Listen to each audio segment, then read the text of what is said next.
السلام علیکم ناظرین، میں ہوں ریاض عزیز اور پروگرام ہے اوپینین۔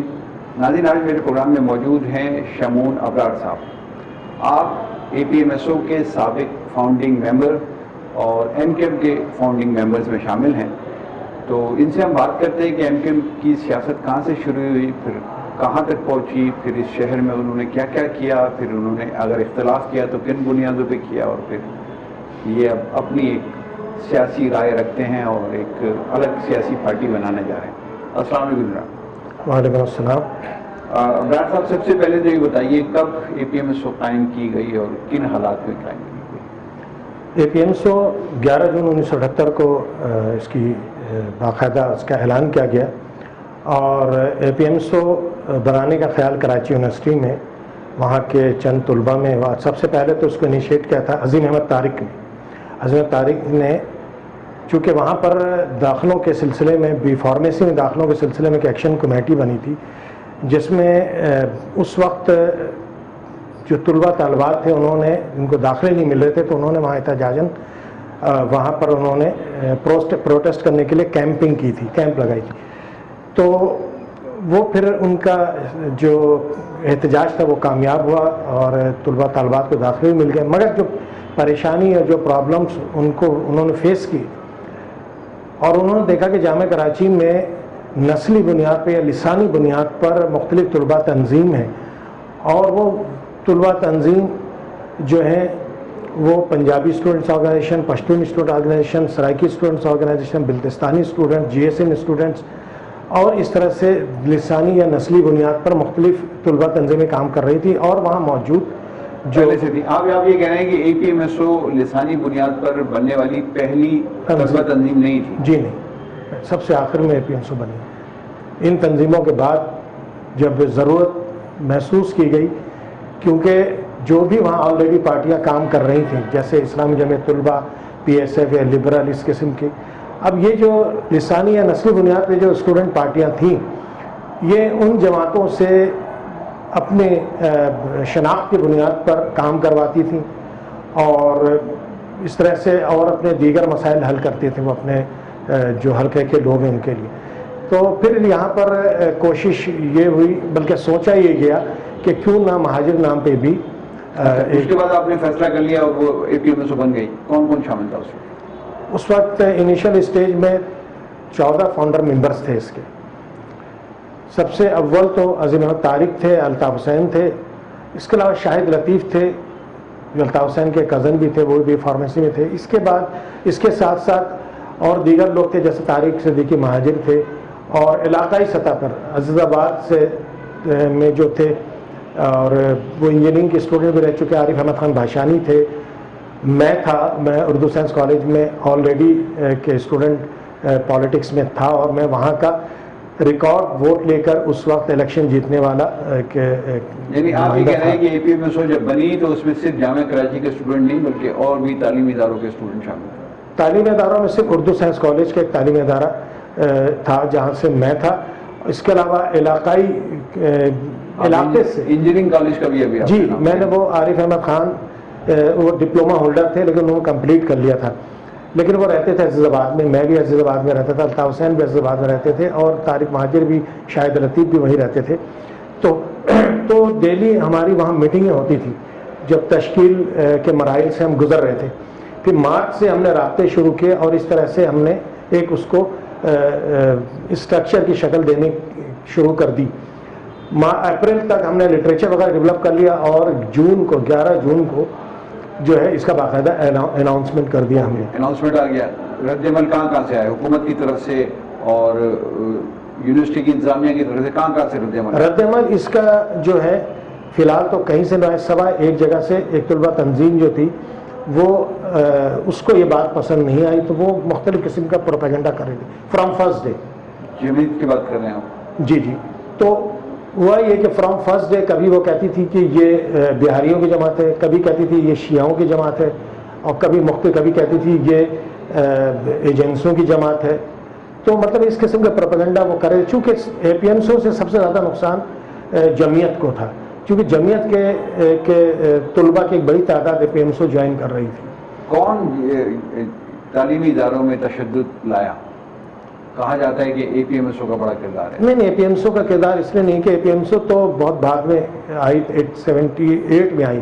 74 میں آتشی اسلحہ سب سے پہلے استعمال ہوا نیشنل کالج میں, جمعیت پلس لبرل کے درمیان, یا لبرل کے ساتھ اور بھی پارٹیاں تھیں.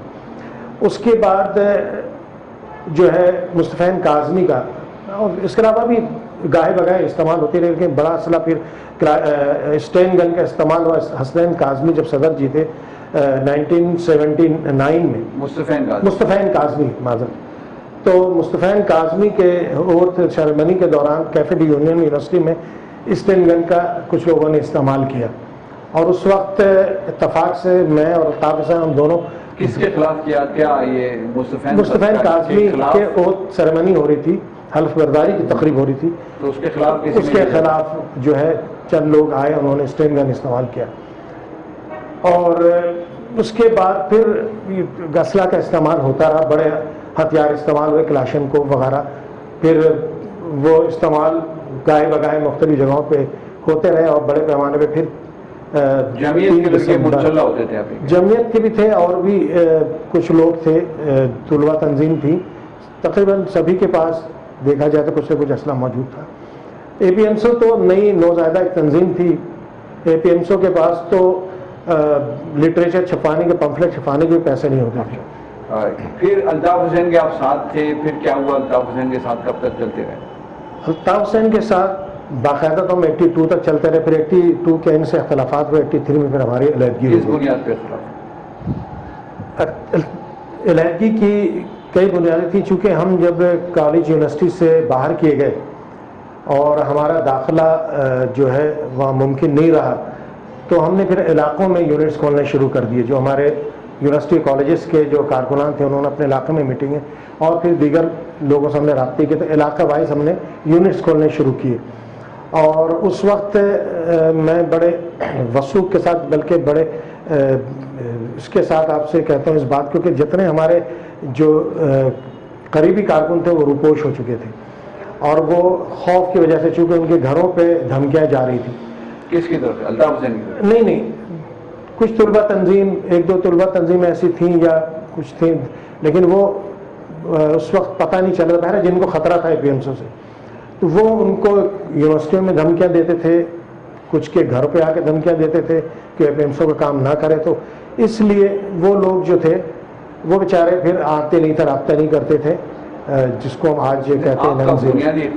بنیادی اختلاف یہ تھا کہ پھر ہم جب علاقائی یونٹس ہم نے بنا لی, پھر ہم نے اس بنیاد پہ بنائی کہ ہم عوامی سطح کی پارٹی اناؤنس کریں گے, تو اس کی جو اغراض و مقاصد اور اس کی جو ہم نے ضابطۂ اخلاق کہہ لیں یا کانسٹیٹیوشن ہم بنانے کے مرحلے میں آئے, تو وہاں پر کافی ابہام پایا گیا اور اس کو بننے نہیں دیا گیا. اس کے علاوہ پارٹی کے اندر ایک جو غلط روایت شروع ہو گئی تھی ڈکٹیٹرزم کی, شخصیت پرستی کی, اور یہ کچھ لوگ تھے جو الطاف حسین کی شخصیت پرستی میں بہت زیادہ انوالو ہو گئے تھے, اور وہ چاہتے تھے کہ جو بھی فیصلے ہوں, جو بھی انسٹرکشن جاری ہے, وہ صرف پارٹی کا چیئرمین اس انسٹرکشن کو جاری کرے. کون اس شخصیت پرستی کے ایجنڈے کو آگے بڑھا رہا تھا؟ اس میں سلیم شہزاد تھے, عمران فاروق تھے, اور ان کے ساتھ جو دیگر لوگ تھے. اور بعد میں جب اختلافات ہمارے, طارق مہاجر بھی اس میں شامل تھے, عظیم الطارق اس وقت امریکہ میں تھے. تو پھر اس وقت یہ ہوا کہ ہمارے اختلافات بڑھتے گئے. میں نے پھر اس پہ اعتراض کیا کہ بھائی ہمارے پاس ایک سپریم کونسل ہے جس کے چیئرمین ہم نے بنایا تھا سید مطیع الرحمان کو. ہم نے کہا جو بھی فیصلے ہو, جو بھی ہم آئندہ لاعمل تیار کریں, سپریم کونسل کے مشاورت سے تیار کریں. کسی واحد شخصیت یا کسی بھی شخصیت کی مرضی سے کوئی کام نہ ہو, بلکہ ایک کونسل کے مرضی سے ہو. یہ اے پی ایم ایس او کا یا این کیو ایم کا آئیڈیا الطاف حسین کا تھا؟ نہیں, یہ idea a P M C او کا جو آئیڈیا تھا وہ تو الطاف حسین کو بھی کہہ سکے, چونکہ اس میں بیسیکلی تو عظیم طارق نے انیشیٹ کیا تھا, اور اسی ساتھ ہی عظیم طارق اور الطاف حسین نے پھر مل کر رابطے شروع کیے, تو پھر مل کر اس پر کام ہوا. تو اور کسی کا آئیڈیا نہیں تھا. لوگ پروپیگنڈا بہت کرتے ہیں اس کے حوالے سے, لیکن اور آپ خود کو کہہ رہے ہیں کہ وہ انہی کا ایک کہہ بھی سکتے ہیں ان کا آئیڈیا تھا. جی, الطاف حسین کا آئیڈیا تھا نا. یہ بیسیکلی تو عظیم طارق کا آئیڈیا تھا. اچھا, الطاف اس میں الطاف حسین بھی شامل ہوئے, دونوں اسی دوران. ایم کیو ایم کا بھی آئیڈیا عظیم طارق کا تھا؟ نہیں, ایم کیو ایم کا آئیڈیا عظیم احمد طارق کہہ سکتے ہیں. عظیم طارق جو ملک سے باہر تھے اور یہاں جو چیز فیس کر رہے تھے اس میں الطاف حسین تھے, میں تھا. بنیادی جو رول میں پلے کر رہا تھا, چونکہ مجھے کافی دشواری تھی تو میرے محلے میں سید کلیم جیلانی تھے, کراچی یونیورسٹی بی فارمیسی کے طالب, تو ان کو بھی ہم نے شامل کیا اس کام میں, یونٹ سازی کے کام میں. تو اس میں آئیڈیا جو تھا وہ کسی فرد واحد کا نہیں تھا, یہ کلیکٹیو. ہاں, مشترکہ طور پہ. یہ بتائیے کہ الطاف حسین سے آپ کے اختلافات ہوئے, پھر کیا کیا آپ نے؟ الگ پارٹی بنا لی, کیا کیا؟ پھر اختلافات ہمارے چلتے رہے. ہاں, گروپ بنا لیے تھے ہم نے. تو پھر یہ کہ ایک گروپ الطاف حسین کے نام سے چل رہا تھا, ایک گروپ میرے نام سے چل رہا تھا. میرے ساتھ ایم کیو ایم کے 2 گروپ تھے؟ نہیں, اے پی ایم سو کے 2 گروپ. جی. تو پھر میرے ساتھ جو تھے وہ سید کلیم جیلانی تھے, سمیع الدین صدیقی تھے اور سلیم حیدر بعد میں شامل ہو گئے تھے. تو اس طرح سے گروپ کو میں لے کے چل رہا تھا. اس کے بعد یہ 83 تک, 83 کے اینڈ تک یہ چلتا رہا. اخباروں میں بیانات بھی. اور سید متی الرحمان جو ہمارے سپریم کونسل کے چیئرمین تھے اور فاؤنڈر ممبر بھی تھے وہ اے پی ایم سو کے, وہ بھی ہمارے گروپ میں تھے.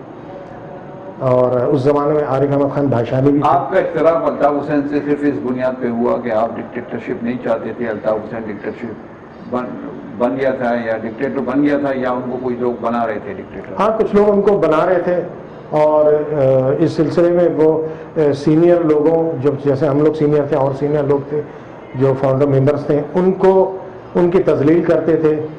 اس کے علاوہ ایک اور وجہ تھی کہ فنڈ میں خود بت کر رہے تھے کچھ لوگ. تو اس میں چندہ جمع ہو رہا تھا, چندہ جو جمع ہوتے تھے, فنڈ جمع ہوتے تھے, اس میں طارق صدیقی مہاجر کا ایک بنیادی رول تھا. اور طارق صدیقی مہاجر پر ہم نے اعتراض, چونکہ ہم نے خدمت خلق کمیٹی یا جواج فاؤنڈیشن کے نام سے ہم نے یہ تشکیل دے چکے تھے ہم, اور اس کے کھالوں کے پیسے میں بھی خود بد ہوئے. پھر طارق صدیقی مہاجر لاہور کے ٹور کرتے تھے. سب سے پہلے آپ کو بڑا چندہ کھالوں کے ذریعے ملا؟ ہاں, جہاں تک میری معلومات ہے. ویسے تو چندے اور بھی لوگ دیتے تھے. کتنا اندازہ؟ 10-20 ہزار روپے دے دیتے تھے جو لوگ صاحب ثروت لوگ تھے. لیکن کھالوں سے کتنا ملا؟ کھالوں سے ہمیں فرسٹ ٹائم جو 96,000 کھالوں سے جمع ہوئے تھے پیسے, کھال بیچ کر. جی.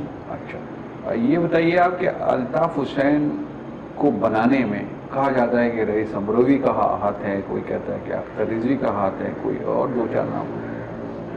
کیا یہ نام اتنے امپورٹنٹ تھے آپ کی پالیٹکس میں یا الطاف حسین کو بنانے میں؟ دیکھیں, اس وقت تو رئیس امروی بھی رہتے تھے عزیز آباد 8 نمبر اور 9 نمبر کے درمیان. 9 نمبر جب شروع ہوتا ہے وہیں پر, تو شام میں رات میں کچھ بزرگوں کے ساتھ وہاں آ کے بیٹھا کرتے تھے. وہاں رائے مشورے ضرور ہوتے تھے ہم لوگ سے, لیکن کبھی کبھی. باقی رئیس امروی سے جب تشکیل پا رہی تھی اے پی ایم سو, تشکیل کے مراحل میں تھی اے پی ایم سو, تو کچھ لٹریچر وغیرہ کی تصحیح کے لیے 2-3-4 مرتبہ جو ہے رئیس امروی سے ملاقاتیں ضرور ہوئی تھیں. اس میں سید معتقی بھی ہوتے تھے بیٹھے ہوئے, اور بھی دیگر لوگ ہوتے تھے. انظر عباس بھی ہوتے تھے مرحوم, اور بھی چند ایک لوگ ہوتے تھے. تو ان سے رائے مشورے ہوتے تھے, لیکن رئیس امروی کا اے پی ایم سو بنانے میں قطعی ان کا کوئی تعلق نہیں تھا جہاں تک میں سمجھتا ہوں, کیونکہ میں اس وقت تمام اس میں مراحل میں ساتھ تھا. اختر رضوی کا کیا رول تھا؟ اختر رضوی رائے مشورے دیتے, بعد میں ان کا انفلوئنس جو ہے نا وہ ہوا ہے اختر رضوی کا 81 کے بعد. 81 پر. جی. تو لیکن ایک ملاقاتیں ہوتی رہتی تھیں ان سے, چونکہ سب محلے میں تھے. اچھا, پھر آپ کے خلاف آپ نے اپنی مطلب جدوجہد جاری رکھی, پھر آپ نے سیاست جاری رکھی یا کنارہ کش ہو گئے؟ نہیں, میں نے سیاست جاری رکھی, چونکہ پھر کچھ جذباتی میرے کارکن بھی, ان کے کارکن بھی میرے لوگوں پر, خود مجھ پر کئی حملے ہوئے, میرے گھر پہ حملے ہوئے. تو میں اس سے اوائڈ کرنے کی کوشش کرتا تھا کہ ایسا نہ ہو, کیونکہ دونوں صورتوں میں ہمارا ہی نقصان تھا. تو پھر بیٹھے علامہ جیلانی چاند پوری جو تھے, سیاسی شخصیت بھی رہے اپنے وقت میں, عزیز آباد میں انہیں کے صاحبزادے تھے سید کلیم جیلانی.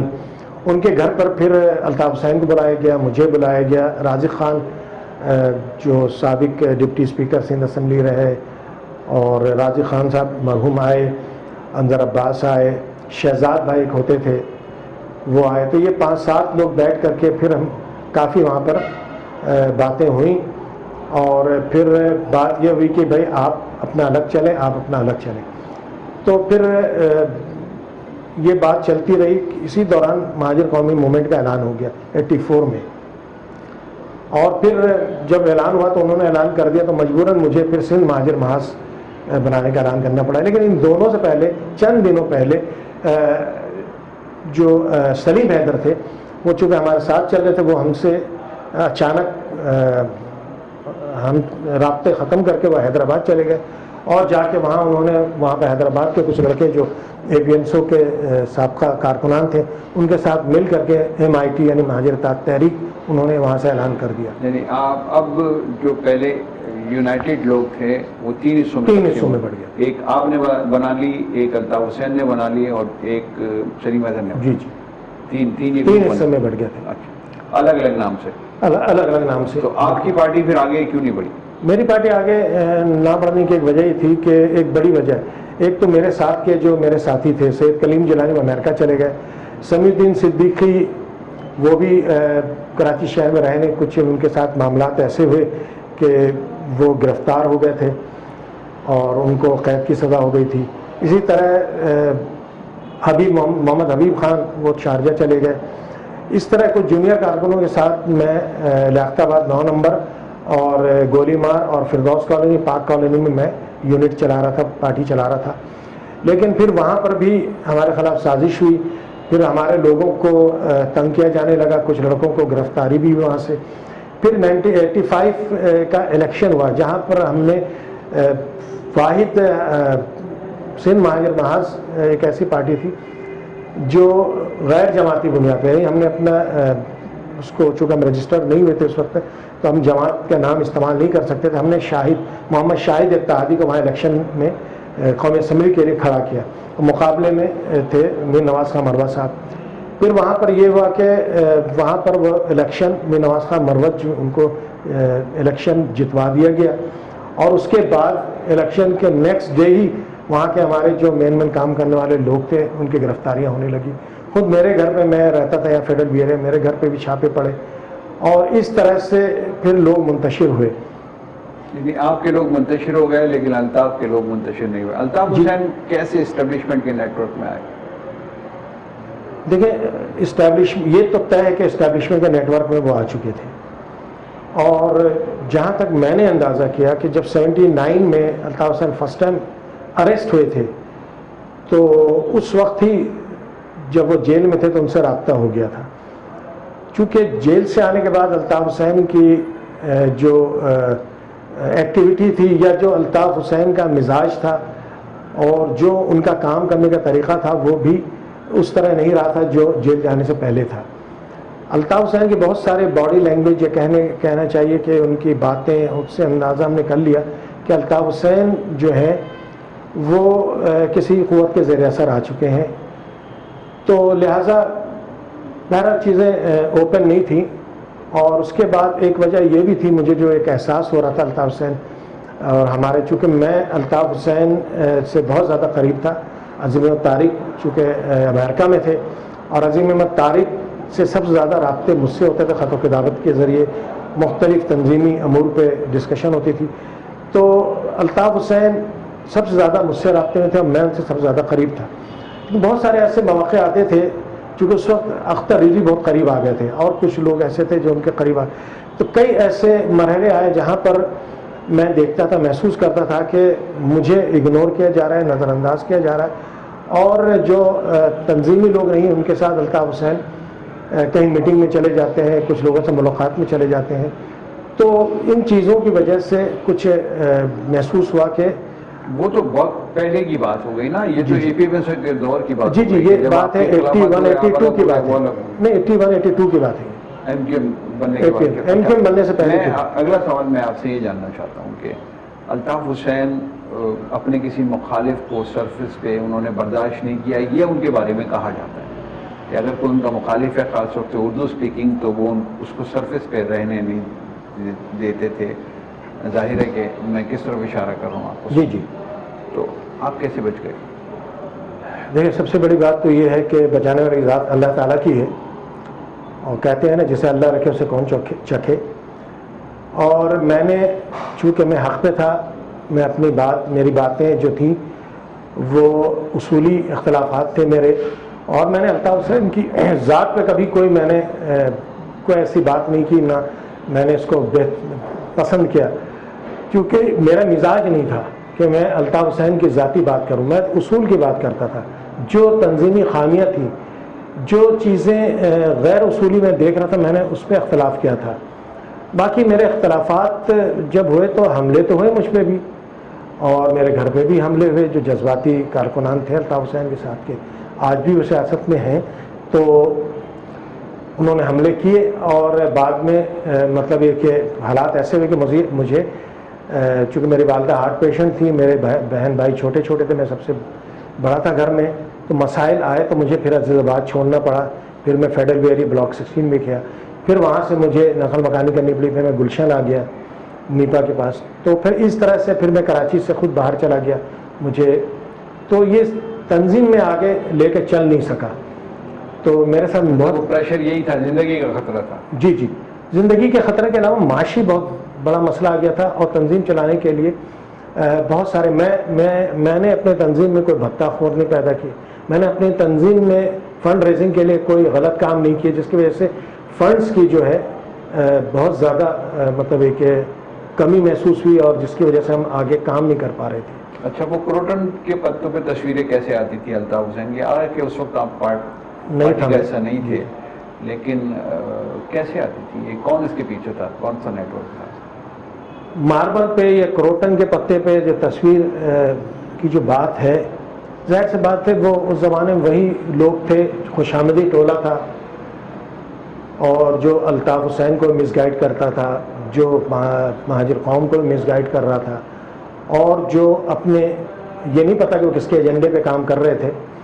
لیکن ان لوگوں نے، اس گروپ نے کروٹن کے پتے اور دیگر جو اس قسم کے جو فضولیات تھے اس کو زیادہ پروموٹ کیا، اور یہاں تک کہ الطاف حسین کو ایک وقت تھا کہ پیر تک بنانے کی کوشش کی کہ یہ پیر ہے. اور کچھ لوگ دروازے پہ آ کے بیٹھنا بھی شروع ہو گئے تھے. اور الطاف حسین خود خوش ہوتے تھے ان باتوں سے؟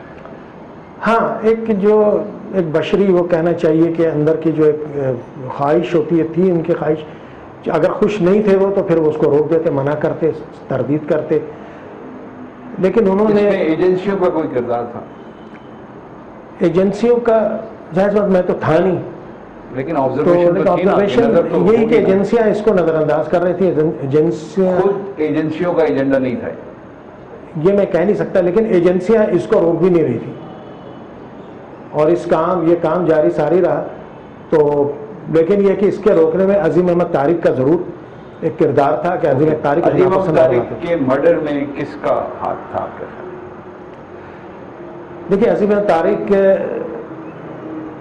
کو آپ دیکھ لیں، ان کے مرڈر سے چند دن پہلے جو اخبارات ہیں اور جو رسائل ہیں جس کے اندر عظیم احمد طارق پہ جو حملے ہوتے رہے ہیں، عظیم احمد طارق کے خلاف بیان بازی ہوتی رہی ہے، عظیم احمد طارق پر جو الزامات لگتے رہے ہیں، اور سندھ ہائی کورٹ میں ان پہ حملہ ہوا، یہ تمام چیزیں اگر دیکھیں تو اس انوائرمنٹ سے کوئی بھی فائدہ اٹھا سکتا ہے. وہ بھی فائدہ اٹھا سکتے ہیں جو ان پہ حملے کر رہے تھے، جن کو عظیم احمد طارق کی شخصیت سے اور ان کی ذات سے خطرہ تھا. الطاف حسین سے اختلافات تھے عظیم احمد طارق؟ ہاں، اختلافات ہو گئے تھے، اور عظیم احمد طارق سے خطرہ تو تھا الطاف حسین کو. اور یہ بھی تھا کہ عظیم احمد طارق ایک نیڈر شخصیت تھے، ایک اسٹریٹ فارورڈ جو بات کرتے تھے. وہ آفاق احمد کی اور عامر خان کی کیا پوزیشن تھی اس وقت جس وقت آپ پارٹی میں تھے، یا نئی پارٹی بنی تھی، آپ الگ ہو گئے تھے اس وقت؟ دیکھیں، آفاق عامر خان سے میں لے کے لیٹ 81 میں، عامر خان ابھی حیات ہیں، اس لیے آپ چاہیں تو ان سے تصدیق کر سکتے ہیں. پارٹی نے سب سے پہلے عامر خان کو انٹروڈیوس کرایا تھا احمد سلیم صدیقی نے، اور مجھ سے آ کے ملایا تھا. ابھی الطاف سے ملاقات نہیں ہوئی تھی. میرے گھر پہ آئے تھے، میرے دروازے پہ کھڑے تھے دونوں، اور مجھ سے احمد سلیم صدیقی نے کہا کہ کیونکہ میں تنظیمی یونٹ سازی میں بہت بنیادی کلیدی رول میں ادا کر رہا تھا. عامر خان کو میرے گھر پہ لے کے آئے تھے, اس وقت کلاس 9 کے اسٹوڈنٹ تھے, اور احمد سلیم صدیقی نے کہا کہ چونکہ اسی محلے میں رہتے کہ یہ ہمارے بالکل نوجوان ایک کارکن ہے, یہ چاہتے ہیں کام کرنا. تو میں نے کہا کہ بھائی بہت اچھی بات ہے. میں نے ان کو ویلکم کہا. میں نے کہا کہ آپ نے عارف امداد ناز کا ریکارڈ توڑ دیا, جو لاڑکانہ میں ہمارے بہت کم عمر ایک ساتھی تھے, وہاں کے یونٹ چلا رہے تھے. ہم نے کہا کہ عامر خان آپ ان سے بھی آپ نے ان کا ریکارڈ توڑ دیا. تو اس وقت عامر خان 9 کلاس کے اسٹوڈنٹ تھے, مونچھیں بھی صحیح نہیں آئی تھی ان کی, لیکن جذبے ان کے اندر جو جذبہ تھا, عزم تھا, وہ ان کے ظاہر سی بات ہے ان کی باتوں سے اس سے آیا تھا. پھر ان کو ہم نے ویلکم کہا. پھر اس کے بعد وہ مجھ سے ملانے کے بعد پھر احمد سلیم صدیقی ان کو مجھ سے انہوں نے ٹائم لیا کہ یہ چاہ رہے ہیں کہ اپنے گھر پہ میٹنگ کریں لیاقت آباد 10 نمبر پہ.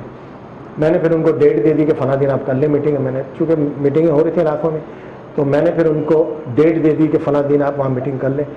پھر وہاں سے احمد سلیم صدیقی عامر خان کو لے کے پھر الطاف حسین کے گھر گئے, چونکہ میرے چند گلیوں کے بعد الطاف حسین کا گھر تھا. اس طرح سے عامر خان کے گھر پہ 4-5 روز بعد, 1 ہفتے بعد میٹنگ ہوئی. تو اس طرح عامر خان پارٹی میں بیٹھا تھا. آفاق احمد بھی 80s میں جب علاقائی یونٹ بنا رہے تھے, غفار بھائی وہاں ہوتے تھے, ایجنٹ سے تھے مگر بڑے جوشیلے تھے, چھوٹے خط کے تھے اور بڑے مطلب پرعزم تھے.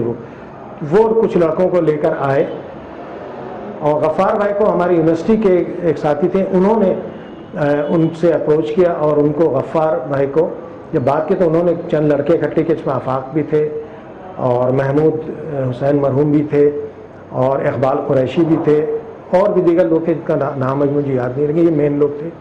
یہ لے کر آئے ان کو. اور سیاست میں ڈاکٹر سلیم حیدر بھی آپ سے جونیئر؟ بالکل, سلیم حیدر 79 میں آئے APMSO میں. پھر 80 کے اینڈ میں ان کو معطل کر دیا گیا. اور ٹھیک ہے, سلیم حیدر نے اختلافات کیے تھے, ان کے بنیادی کچھ اصولی اختلافات تھے. باقی یہ کہ کچھ طریقہ کار اتنا بہتر نہیں تھا جس کی وجہ سے عام کارکنوں کو یا پارٹی عہدیداروں کو ان کا یہ عمل پسند نہیں آیا, لیکن بہر انہیں معطل کر دیا, وہ ان ایکٹیو ہو گئے تھے. اور پھر میں APMSO کے مرکزی کیبنٹ میں آ گیا تھا. ٹیرر اسکواڈ تھا ان کے, کا وہ خیل ایک لاڈی میں تھا اور ایک ادھر تھا لیاقت آباد میں, یہ چلا, ایک عامر خان چلا رہے تھے, ایک آفاق احمد چلا رہے تھے. اس بارے میں کوئی انفارمیشن ہے آپ کو؟ نہیں, یہ سب میرے بعد یہ کیونکہ میرے بعد یہ لوگ جو ہمارے B اور C کلاس کے کارکنان تھے وہ ایک دم اوپر آ گئے اور وہ مرکزی عہدوں پہ آ گئے. اور اس کے بعد پھر جو کچھ ہوا اس میں میں شامل نہیں تھا, میں سنتا ہی تھا. ارد گرد سے جو خبریں آتی تھیں کہ لانڈی خیل, لیاقت آباد کا خیل یا لائنز ایریا اور دیگر علاقوں میں, تو اس میں میری نہ کوئی انوالومنٹ تھی نہ کوئی, میں تھا ہی نہیں. یہ ٹیرر اسکواڈ کب MKM میں آیا, یہ تو انفارمیشن ہوگی نہیں. یہ اصل میں ہوا یہ کہ ٹیرر اسکواڈ جو ہے یہ انہوں نے جب MKM اناؤنس ہو گیا تو اس کے بعد یہ علاقوں سے اور خاص باقاعدہ جو ہے انہوں نے کچھ علاقائی جو لڑکے تھے, ایسے لوگ تھے جو علاقے میں اپنا روب دبدبہ رکھتے تھے, جیسے منصور چاچا یا نوشاہ یا اس ٹائپ کے اور بھی لوگ تھے, سردار وغیرہ لیاقت آباد کے, اور نیو کراچی سے تھے. تو اس ٹائپ کے لوگوں کے ان کے اور ان کے جو چھوٹے ایسے لوگ تھے ان کو انہوں نے پارٹی میں لیا, کسی کو سیکٹر انچارج بنایا, کسی کو سیکٹر ممبر بنایا, کسی کو بلدیاتی الیکشن میں اس طرح انہوں نے امبریلا پرووائڈ کر دیا ان کو سیاسی. اور اس سے لے کر کے علاقے کے کنٹرول کو سنبھالنے کے لیے یا علاقوں کو کنٹرول کرنے کے لیے ان لوگوں کو علاقے کے لوگوں پر مسلط کر دیا گیا, جو کہ بہت بڑی ایک غلطی تھی. اور ان کی وجہ سے نقصان یہ ہوا جو پڑھا لکھا طبقہ تھا, جو نظریاتی فکری عامر خان اور آفاق احمد بھی شامل ہیں جو جن کو مسلط کر دیا گیا. عامر خان, آفاق احمد جو تھے میں چونکہ پرسنلی جانتا ہوں, اور چونکہ بات ہو رہی ہے تو ایمانداری کی بات یہ کہ یہ اچھے فیملی کے نوجوان تھے اور بڑے اچھے لڑکے تھے یہ. مجھے بڑی حیرت ہوتی کہ بعد میں ان کا نام کیسے بدنام ہوا, کس طرح سے ان کے امیج کو خراب کیا گیا. تو وہ تو ہیڈ تھے, وہ ہاں ہیڈ تھے, ان کو لانڈی کے ہیڈ تھے ٹیرر ونگ کے, یا تشدد کا جو سیل بنایا ہوا تھا ایک آفاق احمد, اس کو ہیڈ کر رہے تھے. بعد میں عامر خان اس کو ہیڈ کر رہے تھے. تو اس کا مطلب تشدد کا ایلیمنٹ یہ بعد میں شامل ہوا ہے. اب آفاق احمد کی میں بات بتاؤں کہ آپ نے یعنی کہ اس گھرانے سے ان کے والد ریٹائرڈ ایئر فورس کے غالباً, مجھے ایگزیکٹ یاد ہے, میرے خیال میں ایئر فورس کے تھے, ریٹائرڈ پرسن تھے. وہ اتنے سخت تھے ڈسپلن کے معاملے میں کہ مغرب کے وقت گھر آ جانا, یعنی گھر پہ آنا ضروری تھا. تو ان کے والد سے, آفاق کے والد سے میں اور الطاف, ہم لوگوں نے ملاقات کی. ہم 50 پہ گئے. ہم نے ان کے والد سے ریکویسٹ کی کہ ہم خدمت خلق کے کام کر رہے ہیں اور اس طرح آفاق کو تھوڑا سا آپ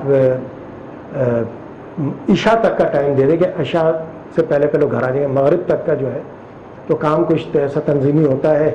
تو ان کے والد کو ہم نے کنونس کر لیا, انہوں نے کہا ٹھیک ہے, مغرب نہیں بلکہ عشاء تک وہ گھر آ جائے.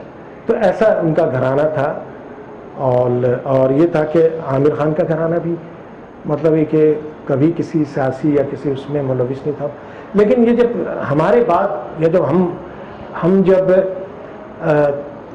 الگ ہو گئے تو اس کے بعد جو کھیل کھیلا گیا اور جس منظم طریقے سے کھیلا گیا کہ کچھ تو ایسے لوگ جو پہلے سے بدنام زمانہ تھے ان کو لا کے مسلط کیا گیا. کچھ جو مثلاً جیسے کیا کہتے ہیں منصور چاچا ہو گیا, نوشاہ ہو گیا, یہ فلاں اس ٹائپ کے لوگ, سردارہ ہو گیا, اور نیو کراچی کے کچھ لوگ تھے, اور یہ تو نام بڑے بڑے تھے. چھوٹے چھوٹے اور بھی علاقائی محلے کے جو بدماش لچے لفنگے وہ پارٹی میں آ گئے. بھتے کا ایلیمنٹ کب آیا این کے میں؟ 82 میں آ چکا تھا؟ نہیں, بالکل نہیں. یہ بھتے کا جو آیا ہے وہ 85-86 سے شروع ہوا ہے, بلکہ 86-87 سے شروع ہوا جہاں تک میری نالج ہے, چونکہ میں تو اس وقت تھا نہیں. کون لائے ہیں یہ تو نالج ہوگی کیونکہ آپ کے سارے دوست ہی تو ادھر بیٹھے ہوئے تھے. لیکن میرے دوست رہے نہیں نا, وہ پھر وہ میرے رابطے ختم ہو گئے تھے ان سے, اور میں شہر میں بھی تھا نہیں. اور میں لیکن یہ پوری پالیٹکس میں, اس پوری پالیٹکس میں جو مہاجروں کی سیاست آپ نے شروع کی, پہلے تو آپ ہی لوگ تھے کہ جنہوں نے الطاف حسین کو اس شہر پر, اس قوم پہ مسلط کیا, پھر آپ نے اپنا دامن بچا لیا. اب یہ جو بتائیے کہ اس پوری پالیٹکس میں 30-35 سال کی کیا کھویا, کیا پایا, کیا لگتا ہے آپ کو؟ اس 35-40 سالہ جو سیاست رہی ہے ماضی میں, 3-4 دہائیوں کی سیاست رہی ہے, اس میں کھویا ہی کھویا ہے. ہمیں کہیں سے بھی کوئی ایسی کرن کی روشنی بھی نظر نہیں آتی جہاں یہ ہم سمجھ لیں کہ ہم نے کچھ پایا. ہم نے کچھ بھی نہیں پایا ہے, اور کھویا اتنا زیادہ ہے کہ اگر پچھلے 35-40 سال سے پہلے آپ دیکھ لیں ہسٹری پاکستانی سیاست کی, تو اتنا کبھی نہیں کھویا کبھی بھی. مہاجروں کا سب سے بڑا جو نقصان ہوا ہے پڑھی لکھی اور تہذیب یافتہ قوم کا سب سے جو بڑا نقصان ہوا کہ ان کا امیج خراب ہو گیا.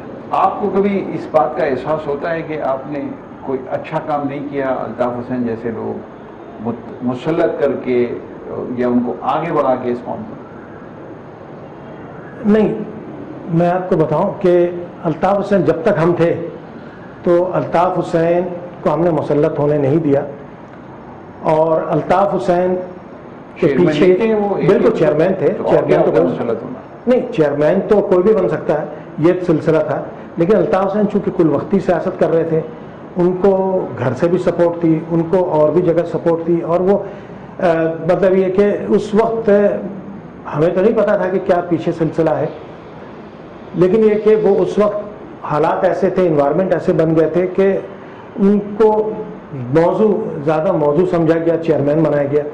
لیکن جب بات یہاں تک پہنچی کہ یہ چیمگوئیاں شروع ہو گئیں اور لوگوں نے محسوس کیا کہ اب چیئرمین بدلنا چاہیے, اور میں نے اپنے آرٹیکل میں بھی اس کا ذکر کیا ہے, اور مجھ پر کچھ ایک آرٹیکل تقدیر میں بھی لکھا ہے, اور میں نے بھی یہ بات کہی ہے کہ طلباء طالبات یا کارکنان کی ایک میٹنگ ہوئی 81 میں, اور انہوں نے محسوس کیا کہ اب چیئرمین شپ جو ہے کنٹینیو نہیں ہونی چاہیے, نیا چیئرمین آنا چاہیے, تو کون سب سے زیادہ موزوں ہے؟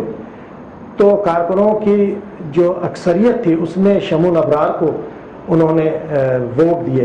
ایک ووٹ ایسا تھا کہ بلائنڈ ووٹنگ کہہ لیں کہ پرچی ڈالنی تھی, تو سب سے زیادہ جو ووٹ نکلے وہ شمون ابرار کے نام کے نکلے. سیکنڈ نمبر پہ ہمارے پارٹی میں تنظیم میں تھے اکرام الحق. سیکنڈ نمبر میں اکرام الحق کو لوگوں نے ان کو چنا کہ پہلے نمبر پہ. جب وہ چیزیں آئیں تو وہاں سے جو ہے لوگوں کو, کچھ لوگوں کو, خوشامدی ٹولے کو ان کے کان کھڑے ہو گئے, اور وہ بھی اپنی سازشوں میں لگ گئے کہ شمون ابرار کو چیئرمین نہیں آنے دینا ہے. اگر شمون ابرار پارٹی کے چیئرمین بن جائے گا تو پھر یہ جو کھانے پینا اور جو منمانی کا سلسلہ یہ ہمارا بند ہو جائے گا. فاروق ستار آپ سے جونیئر؟ بالکل مجھ سے جونیئر تھے, بلکہ کئی موقع پر انہوں نے مجھے بھی رپورٹ کی ہے. ایس ایم سی میں جب وہ سلیم حیدر کے بعد, چونکہ ایس ایم سی میں سب سے پہلے جو یونٹ چلا رہے تھے وہ طاہر حسنین, ڈاکٹر طاہر حسنین اور ڈاکٹر اکبر وغیرہ تھے. اس کے بعد ڈاکٹر سلیم حیدر کو یونٹ انچارج بنایا گیا. ڈاکٹر سلیم حیدر کو جب معطل کیا گیا اس کے بعد فاروق ستار وہاں کے یونٹ انچارج بنے, اور joint unit incharge Imran Farooq بنے. تو بعض اوقات ایسا ہوتا ہے کہ الطاف حسین جو ہے وہ نہیں ہے یا ان کی غیر موجودگی میں, تو وہ چیزیں وہ رپورٹ مجھے ہی کرتے تھے. اور فاروق ستار پھر علاقائی جب کام ہوا شروع تو علاقے میں پی آئی بی کالونی میں فاروق ستار نے اپنے وقت میں اچھا کام کیا تھا. آج ایم کیو ایم میں کون آپ کو لگتا ہے پرانے لوگوں میں جن کو آپ جانتے تھے یا جو آپ سے جونیئر تھے, کون کمیٹڈ ہے آج بھی اپنی کاسٹ سے اور وہ روتا ہے اندر سے کہ یار یہ کیا ہوگا؟ میرے ساتھ کے جو تھے, جو فاؤنڈر ممبرس, اس میں تو بیشتر کا انتقال ہو گیا یا وہ بیچارے دنیا سے چلے گئے, مار دیے گئے.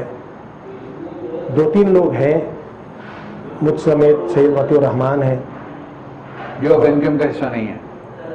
ایم کیو ایم رابطہ کمیٹی میں بھی ہیں, وہ بعد میں 2016 میں گئے وہ. اچھا, اور دوبارہ سے یعنی جب فوج نے اس کو ٹیک اوور کر لیا جی پارٹی کو ڈائریکٹلی, جی تو اس میں پھر وہ حصہ بن گئے اس کا. لیکن کمیٹڈ ہوئے بھائی, وہ کمیٹڈ نہیں ہے وہ. اور ان کا بقول ان کے, کبھی میں ان کے ورڈنگز آپ کو سنا دوں گا. وہ کہتے ہیں یار میں, چونکہ وہ لیکچرر رہے ہیں, ریٹائر ہوئے ہیں, ان کی ایج بھی تقریباً 65-6 کے قریب ہے, اور وہ کہتے ہیں یار میں ٹائم پاس کرنے جاتا ہوں حیدرآباد. لیکن بہرحال انہوں نے اپنے وقت میں بڑی قربانی دی, بڑا کام کیا ہے. لیکن وہ ان کے پاکستان میں رابطہ کمیٹی میں. باقی یہ کہ عارف احمد خان بھاشانی ہیں جو فیڈرل بیوے میں کہیں پر رہتے ہیں, تو وہ ساری صورتحال کے بعد ایم کیو ایم کے بعد اس کراچی کے لوگوں کا, سندھ کے شہری علاقے کے لوگوں کا, خاص طور سے اردو بولنے والے لوگوں کا جو حال ہوا ہے, اس پر کیا رائے ہے یہ 30-35 سال کی سیاست کے بعد؟ 30-35 سال کی سیاست میں کراچی میں خاص طور پہ جو انڈیا سے, ہندوستان سے ہجرت کر کے لوگ آئے, جس میں اردو بولنے والے بھی ہیں, گجراتی بولنے والے بھی ہیں, یہ تمام لوگ ظاہر بات ان کا معاشی قتل ہوا ہے. اور اس میں دوسرے جہاں اس میں کتنا کردار ہے اور اس میں ایم کیو ایم کا جو ہے بڑا بنیادی رول رہا کہ ایم کیو ایم نے یہاں کے لیے اس الیکشن میں تو گئی, لوگوں نے چاہے وہ میمن برادری ہو, چاہے اردو بولنے والی برادری ہو, جو بھی برادری ہو کراچی کی, انہوں نے سپورٹ بھی کیا, ووٹ بھی دیے, نوٹ بھی دیے, اسمبلیز میں ان کو بھیجے. مگر آج تک یہاں کے ایشوز پہ کبھی کوئی بل ہی پیش نہیں کیا انہوں نے. اتنی ہڑتالیں یہاں ہوتی تھیں اور اتنی مطلب ہے کہ احتجاج الطاف حسین کو کسی نے گھور کے دیکھ لیا, ہڑتال ہو گئے, سلیم شہزاد کسی نے کچھ کہہ دیا, شہر بند ہو گیا. لیکن آج تک ایشوز پر ہڑتال یہ کرتے نہیں ہوئی, کبھی نہیں ہوئی. کبھی ایشوز پر ہڑتال نہیں کی. میں تو یہ کہتا ہوں کہ اگر ایک ایشو کو لے لیتے, کوٹا سسٹم کو لے لیتے ہیں, اور یہ اس وقت اتنی طاقت تھی ان کے اندر, اتنی پاور تھی, یہ کہتے ہیں کہ بھائی ہم کوئی لڑائی جھگڑا نہیں کریں گے, کوئی تصادم نہیں کریں گے, کوئی ہم توڑ پھوڑ کی سیاست نہیں کریں گے, گھیراؤ جلاؤ کی سیاست نہیں کریں گے, ہم سب احتجاج کریں گے. اور کراچی کی سڑکوں پہ عورت مرد بچے آگے سے بیٹھ جاتے ہیں 2 روز کے لیے, 3 روز کے لیے, یا غیر معینہ مدت کے لیے. پورا کراچی بند ہو جاتا ہے. انٹرنیشنل میڈیا اس کو کوریج دیتا, اور یہاں کی اسٹیبلشمنٹ یہاں کے مقتدر حلقے، یہاں کی سیاسی پارٹیاں مجبور ہو جاتی آپ کے مطالبے کو تسلیم کرنے پر. کراچی پاکستان کا ہب ہے، اکنامیکل ہب ہے، کراچی انٹرنیشنل سٹی ہے. اگر اس پر اگر کام ہوتا، اگر خلوص دل کے ساتھ، نیک نیتی کے ساتھ، تو کوئی دنیا کی طاقت نہیں تھی جو ان مسائل کو حل کرنے سے روکتی. اب کراچی کے لوگوں کا آخری میں مرحلے میں داخل ہو رہا ہوں، اپنے شاید ایک دو سوال اور کروں گا. کراچی کے لوگوں کے مسئلے کا حل کیا ہے، یا سندھ کے شہری علاقوں کے لوگوں کا کیا مسئلہ حل ہو سکتا ہے؟ دیکھیں، وقت کے ساتھ ساتھ انکم نے جو کرنا تھا اور یہاں قوم پرستوں نے جو کرنا تھا وہ تو کر لیا، اور کچھ کام جاری ہے قوم پرستوں کی طرف سے. خدا کرے ان کو عقل آ جائے. یہ سندھ دھرتی کو ماں کہتے ہیں، لیکن اپنی ماں کی یہ خود تذلیل کر رہے ہیں اور اپنی ماں کی خود تضحیق کر رہے ہیں کہ اس دھرتی پہ یہ انتشار کی سیاست کر رہے ہیں، تصادم کی سیاست کر رہے ہیں، ناانصافی کی سیاست کر رہے ہیں. اور یہاں پر انارکی، وہ کہتے ہیں یہ دھرتی ہماری ہے، ہماری سندھیوں کی ہے، اور سندھیوں کا حق ہے تو ان کا حق ہے تو وہ نہیں دے رہے آپ کو. تو اس میں کیا ہے، کیا غلط ہے؟ پہلے تو وہ اپنے لوگوں کو دیں گے، یہ ان کا رائٹ ہے.